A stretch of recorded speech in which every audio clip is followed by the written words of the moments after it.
আসসালামু আলাইকুম বন্ধুরা, শুভ সকাল। আমি শীতের সকালের শুভেচ্ছা জানাচ্ছি। আজকে প্রচণ্ড ঠান্ডা।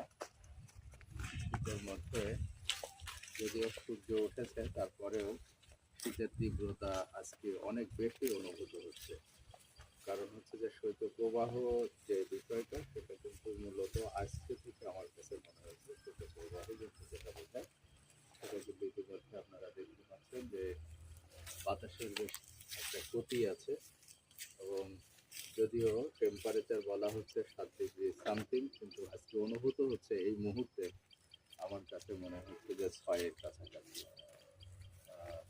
আর আমি চমৎকার একটা পরিবেশে রোদের মধ্যে বসে এই ভিডিওটা মেক করছি। এর উদ্দেশ্য একটাই, সেটা হচ্ছে যে শীতের সময় সবার একটু সাবধানতা অবলম্বন করা উচিত, বিশেষ করে বয়স্ক এবং বাচ্চাদের, যাতে ঠান্ডাজনিত কোনো রোগ না হয় সেই বিষয়ে সবাই সচেতন থাকবেন। সবাইকে আবারও শীতের সকালের শুভেচ্ছা। সবার মঙ্গল কামনা করি, সবার সুস্বাস্থ্য কামনা করি। আল্লাহ হাফেজ।